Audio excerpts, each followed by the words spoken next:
글로벌 비트 시간입니다. 간밤 뉴욕 증시 정말 많은 이슈들이 쏟아졌습니다. 관세 관련한 이슈 여전히 산적하고 있고요.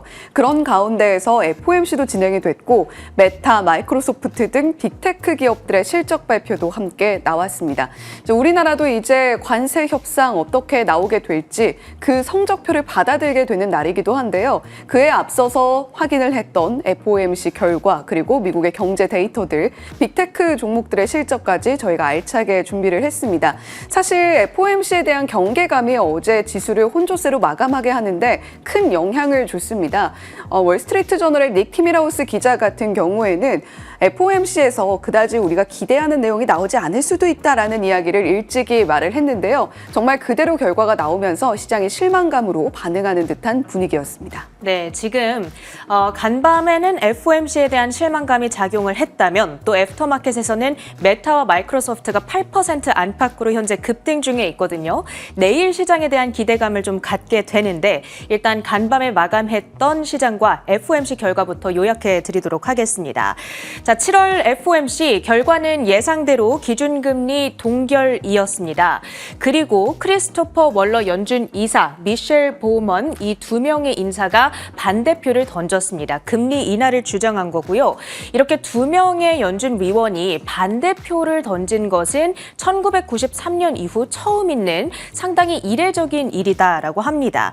사실 금리가 동결될 거다라는 사실은 우리가 예상을 했던 터라 그보다는 파월 의장이 과연 기자회견에서 매파에 기울 것인가 아니면 비둘기파에 기울 것인가 이 부분이 훨씬 더 큰 관심사였는데요. 결론적으로는 매파에 가까웠습니다. 가장 중요했던 발언의 내용들을 영상으로 취합해 봤는데요. 함께 보시죠. At today's meeting, the committee decided to maintain the target range for the federal funds rate at 4.25% to 4.5%, and to continue reducing the size of our balance sheet. Inflation is running a bit above 2%, as I mentioned, even excluding tariff effects. The labor market's solid, historically low unemployment. Financial conditions are accommodative, and the economy is not performing as though restrictive policy were holding it back inappropriately. We have made no decisions about September. We don't do that in advance. We'll be taking that information into consideration and all the other information we get as we make our decision at the September meeting. 기자회견이 시작되자마자 가장 첫 번째로 나온 질문이 9월 금리 인하 가능하겠냐였습니다. 파월의 답은 아직 그 어떤 결정도 내리지 않았다. 그리고 2달 사이에 나온 모든 데이터들을 모두 보고 결정하겠다였습니다. 한마디로 9월 인하에 대해서 다소 선을 긋는 듯한 입장이었고요. 현재 경기의 상황에 대해서도 노동시장이 약화하지 않고 있다. 그러니까 지금의 통화 정책이 너무 제약적이지 않다라고 얘기를 한 겁니다. 그만큼 금리 인하의 명분은 약화되는 대목이었고요. 다만 이렇게 전반적으로는 매파적이었던 FOMC 가운데서 유일하게 그나마 비둘기파적이었던 포인트가 여기였죠. 분명하게 노동시장의 하방 리스크가 존재한다라는 겁니다. 노동의 수요와 공급이 동시에 떨어지고 있다는 점을 그 예시로 들었습니다. 오늘 FOMC에서 월러 이사와 보먼 부의장이 금리 인하를 주장했던 가장 핵심적인 이유도 여기에 있다고 정리를 해볼 수가 있겠고요. 전체적으로 그럼에도 불구하고 시장은 오늘의 메시지를 매파적으로 받아들였고요. 특히나 이 9월 인하에 대해서 선을 긋는 대목에서 3대 지수가 낙폭을 순간적으로 크게 벌리는 흐름이 나타났습니다. 그러다 보니까 국채 금리는 또 올랐습니다. 5년물, 7년물, 그리고 10년물 금리 일제히 상승세를 연출했고요. 특히 연준의 통화 정책에 가장 민감하게 움직이는 2년물 금리가 7bp가량의 급등 흐름을 가져갔습니다. FOMC 이후 금융시장의 반응 조금 더 자세하게 들여다보시죠. 일단 현재 CME 페드워치 툴에 반영되고 있는 9월 인하 가능성은 어찌 되는지 먼저 보겠습니다. 사실 어제까지만 하더라도 25bp 인하 확률이 60% 이상까지 반영이 되고 있었습니다. 그런데 오늘 파월의 발언이 나오는 동안에 그 확률이 50% 아래로, 그러니까 절반도 채 되지 않는 인하 확률만이 기대되고 있고요. 그런 반면에 동결 가능성은 어제 35%대에서 이제 54%에 거의 육박하는 모습을 보여주고 있습니다. 자, 그렇다면 장단기 금리차는 어떻게 움직였는가?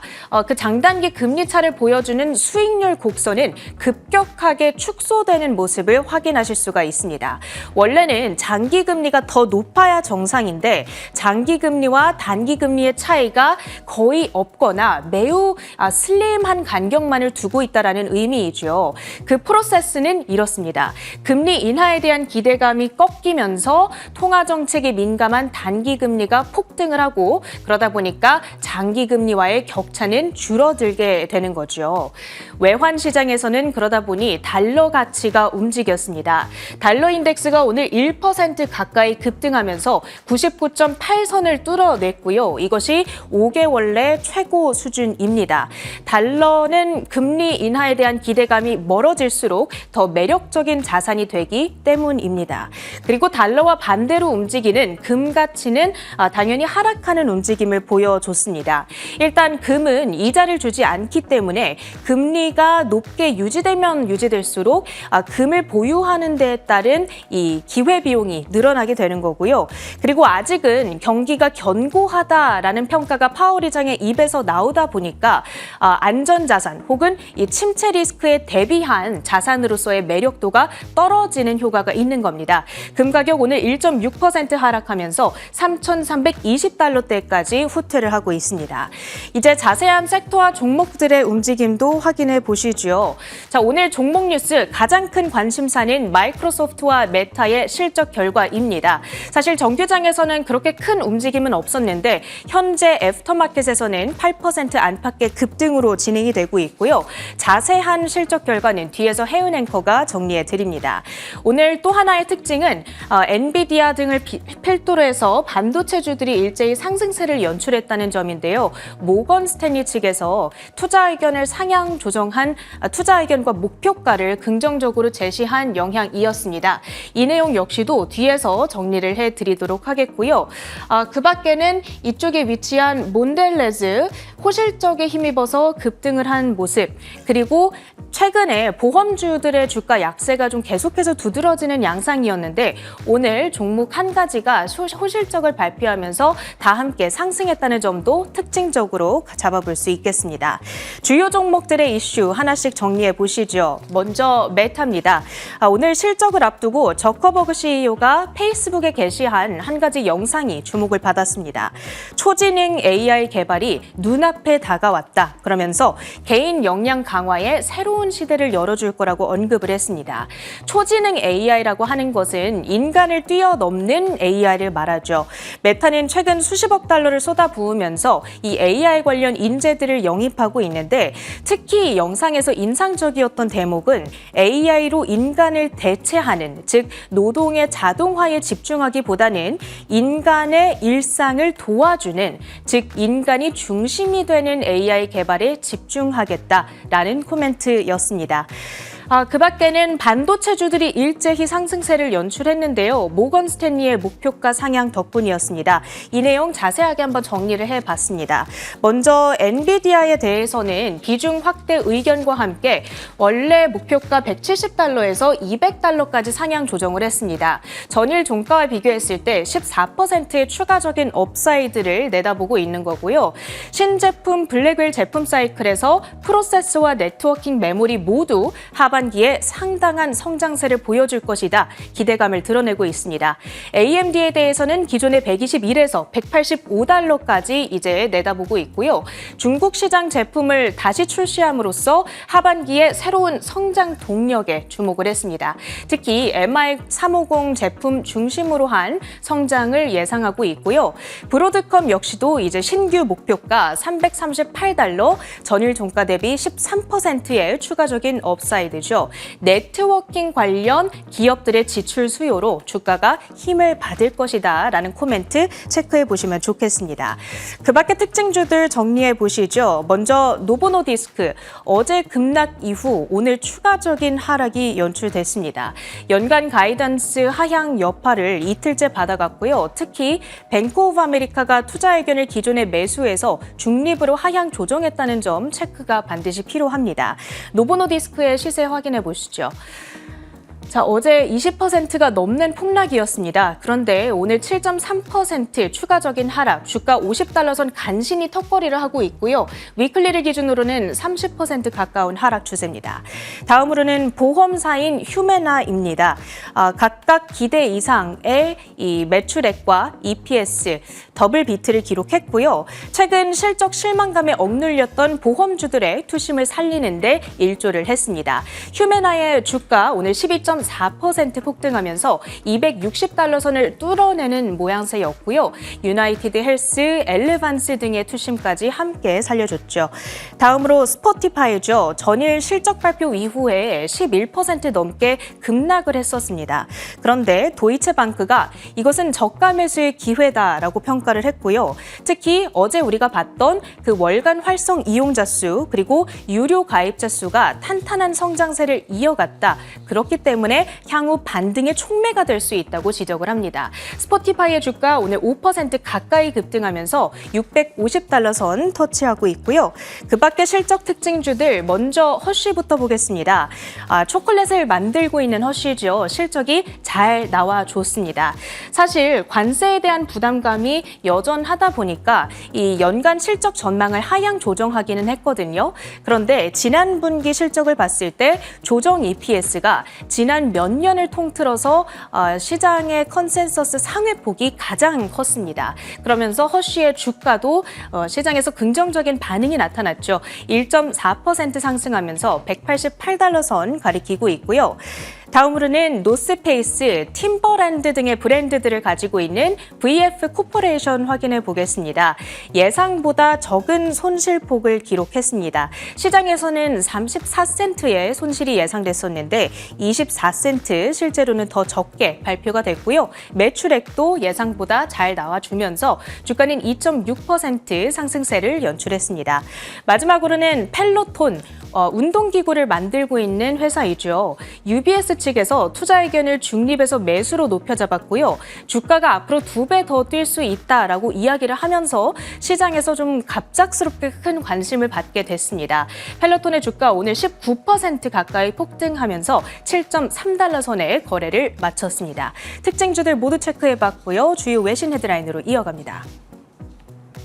네, 오늘은 매크로 한판 먼저 살펴보고요. 메타와 마이크로소프트의 실적을 이어서 보고 매크로 데이터들 상세에 어떻게 나왔는지 들여다보도록 하겠습니다. 자, 앞서서 체린 앵커가 FOMC 결과 어떻게 나왔고 어떠한 코멘트들이 있었는가 자세히 짚어줬고요. 자, 백악관은 8월 1일부터 구리 수입품에 관세 50% 부과하겠다라고 발표를 했습니다. 트럼프 대통령이 이미 행정명령 서명을 마쳤다 이런 이야기까지 함께 전했는데요. 그런데 이 부분을 조금 자세히 들여다볼 필요가 있습니다. 이 소식 발표 이후에 구리를 생산하고 있는 기업들의 주가가 급락하는 모습이었는데요. 왜 그런가 하고 보니까 구리 수입품에 대한 관세이기 때문에 구리 자체에 대한 관세가 부과된 게 아니다라는 실망감에 구리 관련한 종목들이 하락세를 면치 못했던 겁니다. 구리 수입품에 관세를 부과한다는 이 품목 관세에 대한 불편함이 계속해서 상호 관세 이후에도 관세에 대한 불확실성이 이어질 것이다라는 불안감으로 작용을 하고 있습니다. 자, 2분기 GDP 성장률 속보치 잠시 후에 조금 더 자세히 들여다보겠고요. 미국 재무부가 국채 발행과 가이던스를 유지하겠다라고 발표를 했습니다. 장기물의 바이백도 분기 기준으로 확대한다라는 이야기를 함께 전했는데요. 일단 재무부에서 앞서서 차입 규모를 늘리겠다, 거의 2배 가까운 증가를 발표한 바가 있기 때문에 국채 발행을 유지한다라는 것이 과연 함께 갈 수 있을 것인가에 대한 의구심은 조금 든다라는 부분도 참고해 보셔야 되겠습니다. 자, 러시아를 압박하고 있는 여파가 지속되면서 WTI 원유 선물이 이제 70달러 선까지 올라와 있는 상황입니다. 간밤에도 1.1% 강세 흐름을 보였다는 점도 참고해 보시면 좋겠죠. 자, 오늘 첫 번째 헤드라인 마이크로소프트의 실적 발표 내용으로 준비했습니다. 함께 들여다보시죠. 마이크로소프트가 2025 회계연도 4분기 실적을 발표했습니다. 30일 미국 증권거래위원회에 따르면 2025년 7월 30일 마이크로소프트가 2025년 6월 30일로 종료된 회계연도 4분기 및 연간 재무 결과를 발표한 겁니다. 2025 회계연도 4분기 동안 마이크로소프트의 수익은 764억 4천만 달러로 전년 동기 대비 18% 증가했으며 상각된 통화 기준으로는 17% 증가했습니다. 운영 수익은 343억 2,300만 달러로 23% 늘어났으며 상각된 통화 기준 22% 증가세입니다. 순이익은 272억 3천만 달러로 24% 증가했으며 상각된 통화 기준 22% 증가세입니다. 희석 주당 순이익은 3.65달러로 24% 늘어났으며 상각된 통화 기준 22% 증가입니다. 마이크로소프트의 사장 겸 CEO인 사티아 나델라는 클라우드와 AI는 모든 산업과 분야에서 비즈니스 혁신의 원동력이다라고 말했습니다. 마이크로소프트 실적 자세히 들여다보고 가겠습니다. 자, 애저가 이끈 호실적이었다 이렇게 설명을 해볼 수가 있을 텐데요. 자, 컨센서스 대비 발표치 보시면 상당히 크게 상회하는 발표치를 받아들었다라고 보여지죠. 764억 4천만 달러로 전년 동기 대비로는 18%의 성장세를 보여줬던 매출이었습니다. 자, 그렇다면 주당 순이익도 견조했을까요? 시장의 컨센서스 3.37달러 선보다 높은 3.65달러 선으로 발표가 되면서 전년 동기 대비 주당 순이익이 더 매출보다 큰 성장세를 보였다라는 것은 영업이익 면에서 효율이 올라오고 있다는 것으로도 풀이가 됩니다. 자, 그를 증명하다시피 영업이익의 컨센서스 321억 달러 수준이었는데요. 343억 달러 수준으로 발표가 됐고요. 자본 지출 규모는 오히려 컨센서스보다 낮게 발표가 되면서 마이크로소프트가 비용 관리도 효율적으로 그리고 AI를 통한 수익성도 함께 챙기고 있구나라는 것을 반증했다라고 보여집니다.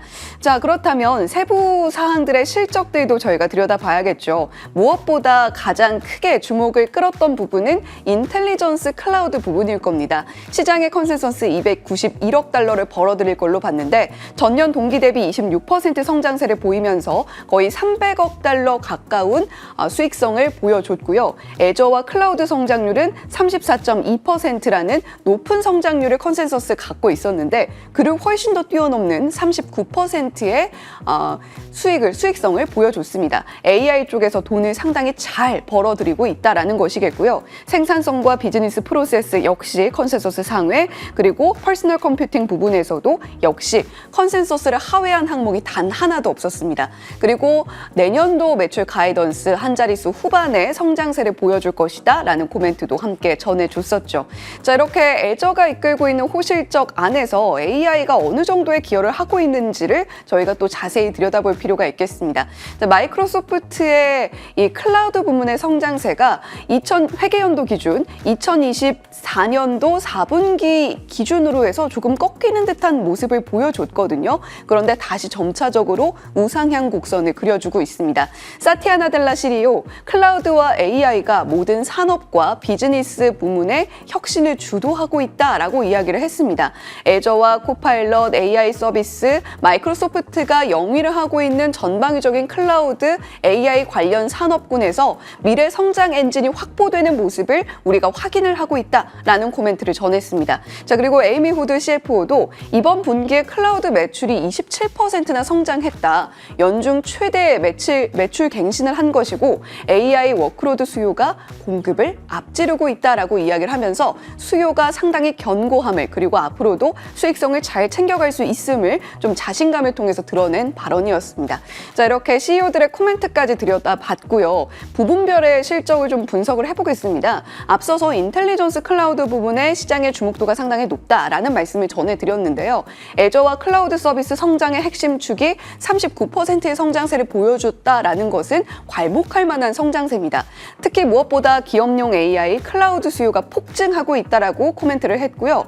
애저 연매출이 최초로 750억 달러 돌파했다라는 것도 저희가 주목을 해볼 만하겠죠. 자, 그리고 생산성과 비즈니스 부문에서도 전년 동기 대비 16% 성장세였고요. 상세한 부분을 들여다봐도 상업용 클라우드인 이 기업용 365 오피스도 18% 성장세, 다이내믹스, 링크드인 같은 서비스들도 두 자릿수 성장세를 여전히 견고하게 유지하고 있다라는 데 방점이 찍혀 있습니다.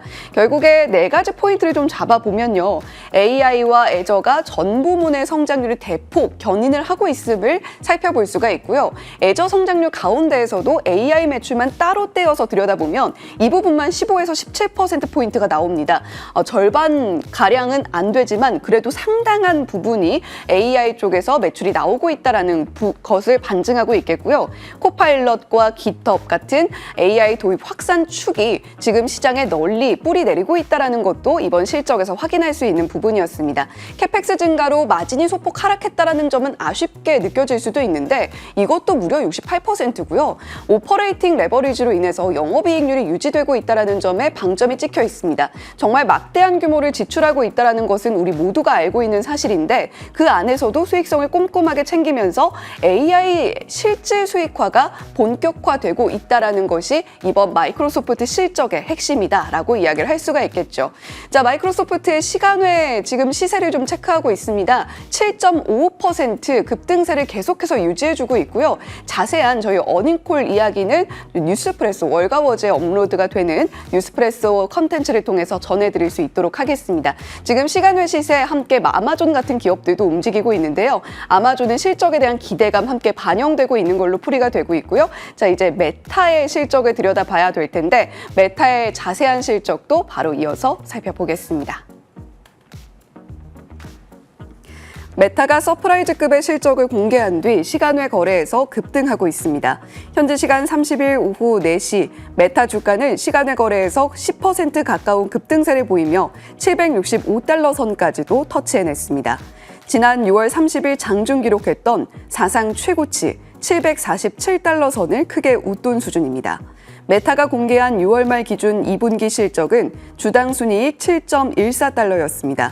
이는 시장이 집계한 월가 추정치 5.92달러를 넘어선 깜짝 실적입니다. 같은 기간 매출액도 475억 2천만 달러로 역시 가이던스 448억 달러를 상회했습니다.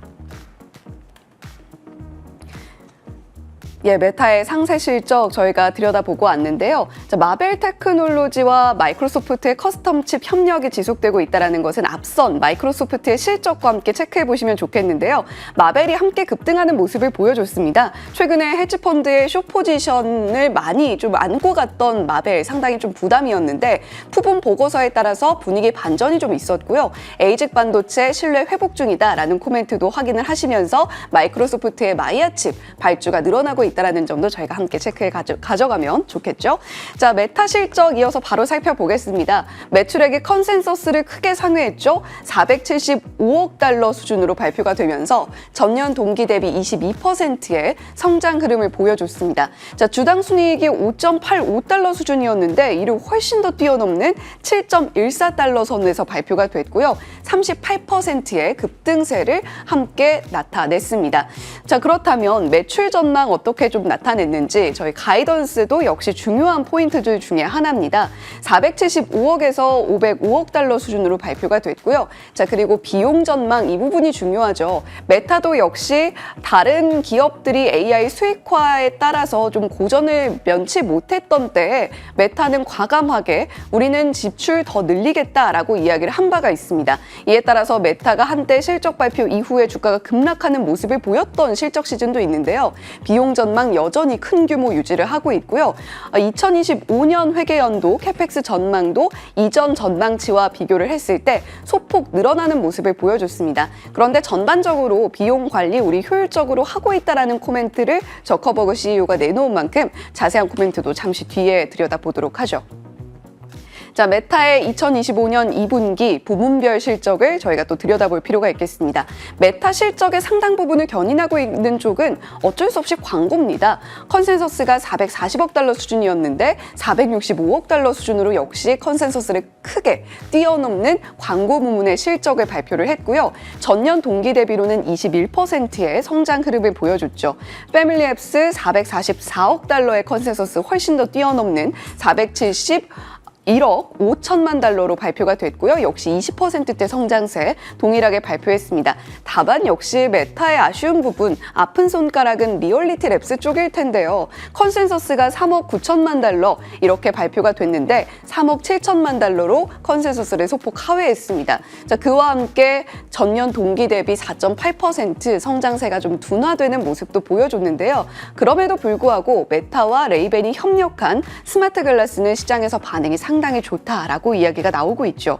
자, 그리고 기타 부문에서도 컨센서스 상회하는 실적 발표 내놨고요. 무엇보다 이 부분 주목해 보셔야 되겠습니다. 일일 활성 사용자 수가 시장의 컨센서스 뛰어넘으면서 계속해서 늘어나고 있다는 부분은 메타의 주요 매출처인 광고 부문에서의 성장세와도 연결될 수 있는 부분이기 때문에 저희가 집중해서 들여다볼 필요가 있겠죠. 자, 지금 메타 플랫폼의 현재 시간외 시세 보고 계십니다. 시간외 실적 발표 이후에 급등한 흐름을 계속해서 유지를 해주고 있고요. 현재 주가는 760달러 선까지 올라와서 거래가 되고 있고 9.4%의 급등세 여전히 유지를 해주고 있습니다.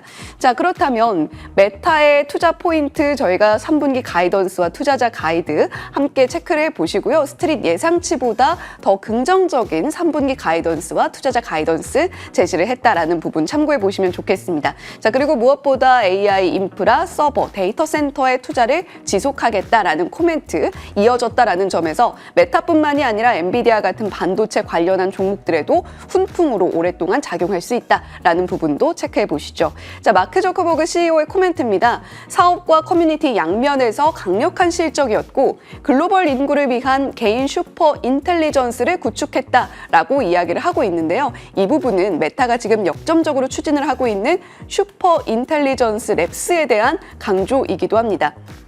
연간 비용 가이던스를 좁혀서 20에서 24% 선으로 맞추려고 한다라는 이야기도 함께 전했고요. 내년 자본 지출 역시도 AI 확장의 지원을 위해서 조금 더 늘어날 것으로 보인다라고 자본 지출 증가에 대한 시장의 기대감 충족시키는 발언을 내놨습니다. 다만 메타의 실적면으로 들여다볼 때 EU 내에서 규제 리스크가 다소 있는데 이 부분이 매출에 영향이 있을 수 있다라고 코멘트를 했다라는 점은 향후 메타의 주가의 흐름에 좀 영향을 미칠 수 있는 부분이니까요. 참고를 해보시면 좋을 것 같습니다.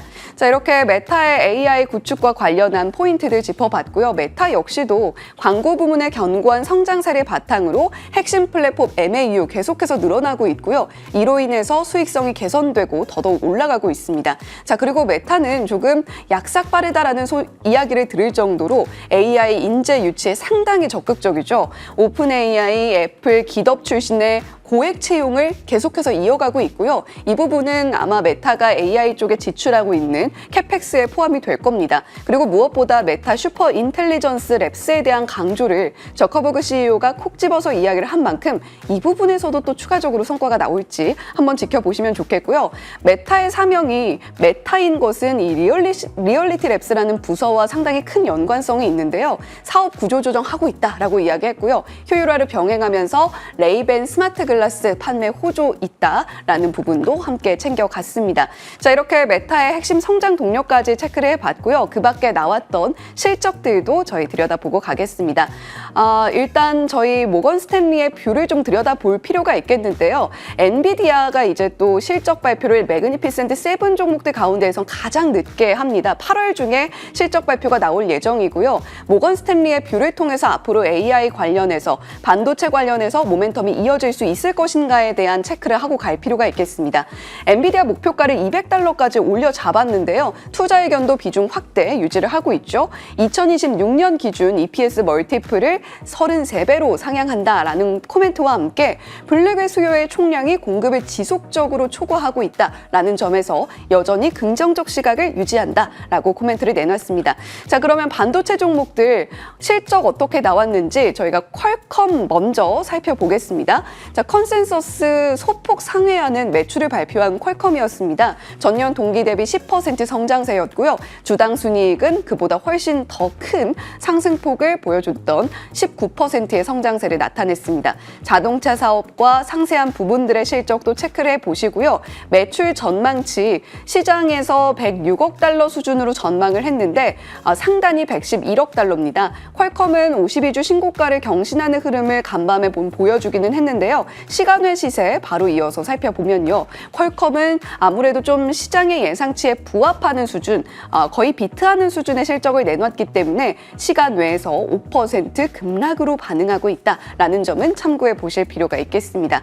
자, 그리고 암홀딩스도 실적을 내놨죠. 암홀딩스의 경우에는 매출과 주당 순이익이 조금 엇갈리는 표정을 보였습니다. 매출은 전년 동기 대비 12% 성장세를 나타냈는데요. 시장의 컨센서스보다는 낮은 수준이었고요. 그리고 주당 순이익은 13% 꺾이는 모습, 매출 전망과 EPS 전망도 체크해 보시면 좋겠습니다. 상세한 부문 실적인데요.